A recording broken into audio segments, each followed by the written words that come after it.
Hi, I'm Justin, and today I'm going to show you how I made my Jack Skellington costume. Hope you enjoy.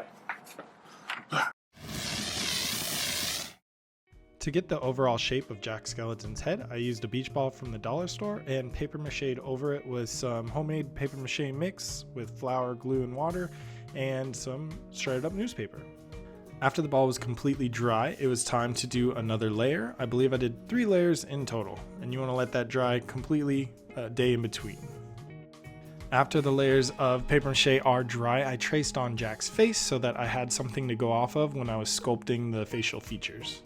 I wanted to give a shout out at this point to the inspiration from this. I saw it on another YouTube channel. His name was Chris Chilibeck, and he did a really good video on how he made the Jack Skellington masks and how he actually produces multiple of these from one casting. So go check it out. I'll have it linked below.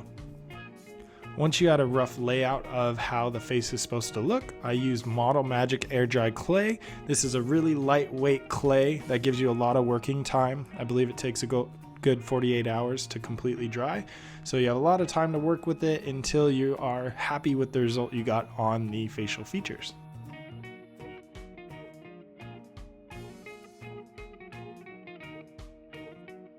I actually reinflated the beach ball inside of it at this step to keep the mask rigid while I was working with it with all that clay. We'll go ahead and make it a lot harder later on once all the features are complete.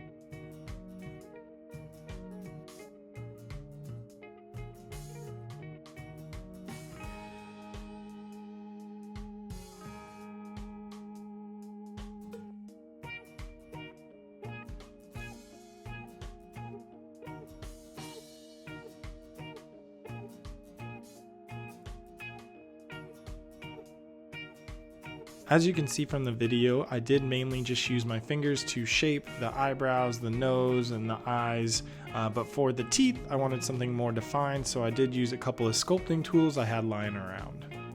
After this step, I did cut the eyeballs out. I cut out the eyes and a little hole in the mouth so I can breathe or stick a straw through later on so I can have a couple drinks.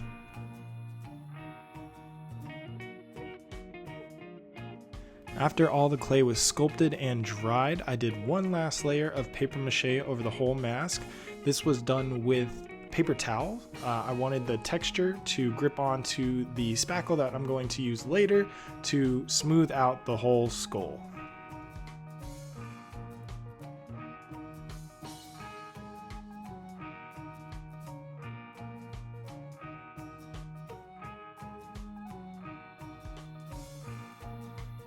Now comes the fun part. I really feel like a chemist whenever I work with epoxy. So this is a pour-on epoxy used for tabletops, bar tops, stuff like that. I used it for the interior of the mask to really solidify that paper mache, because without this, the thing would probably fall apart. This really makes it rigid and hard, so it's going to last you a lifetime. I did put in some strips of fiberglass, but I really don't think it was needed. I think you could do this without the fiberglass with just doing the epoxy and it would work just fine. I just did a couple of strips by the opening because I was afraid it was going to rip from all of the taking on and off, but so far it's done great.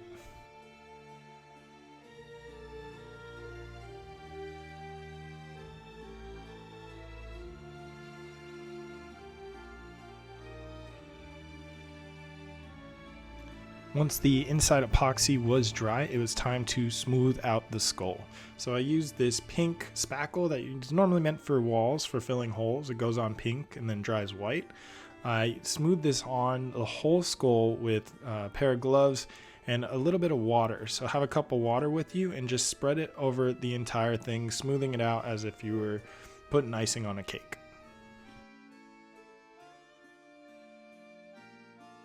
This step does require several layers if you really want a smooth finish, so put it on the whole skull, wait for it to dry, and then sand smooth, and then go back with another layer of the pink stuff to fill in all of the holes or any of the rough spots that you might have. Sand again and repeat until you have a surface that you're satisfied with. This part of the process is really important because you want to make it as perfect as you're comfortable with, because this is the last part where you can make changes. After this, we pour on epoxy and it seals the skull in forever. No changes are made after that because you can't really sand epoxy too well. I did use the end of a flathead screwdriver to define the teeth and make sure no spackle got into those details.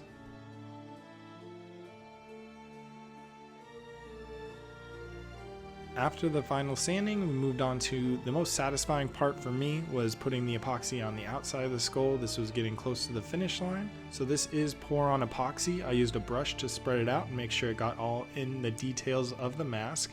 After this, I followed it up with a lighter after it had a little bit of time to sit, and you take the lighter and get rid of any air bubbles that may have formed on the surface.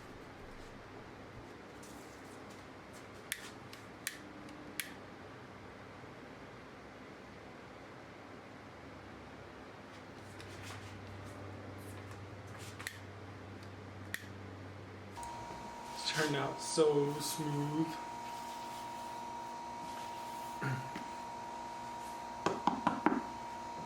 Time to paint. As you can see, after the epoxy dries, the helmet is completely solid, it is rock hard, and it is time for paint. So the first layer is sandable primer to get rid of any small imperfections that the mask may still have.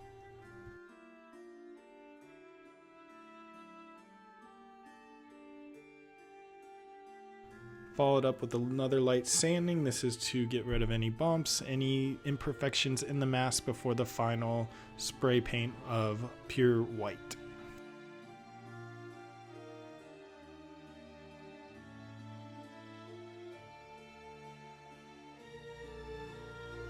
I then did 3 or 4 coats of the pure white. I think I used the whole can on the mask. I just wanted to make sure it was all covered and it was a pure white. I wanted this thing to glow from afar. After the white was dry, it was time for the detail painting. So all of the black outlines for the teeth, as well as the inner eye circles and the nostrils. You want to make sure you do the inner eyes so that you have a clean, crisp line. After that, I glued in some tore up nylon to cover the eyes, make sure you couldn't see into the eye holes and see me behind the mask, and that I could still see out. Not well, but good enough to not fall over anything. I did not film the making of the suit portion. It was just a Goodwill suit that I found, and I painted some white lines on, as well as the bat tie was made out of some air dry clay that we used earlier on, painted to look like a bat, and some felt fabric as the bow tie. I hope you enjoyed this build. I had a lot of fun with it. It was a huge hit last Halloween, and if you really enjoyed this content, feel free to subscribe, like, share it with your friends, and try to make it yourself. I'd love to see other projects done. Hope you enjoy.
No, I can see you. Just go on out of the frame.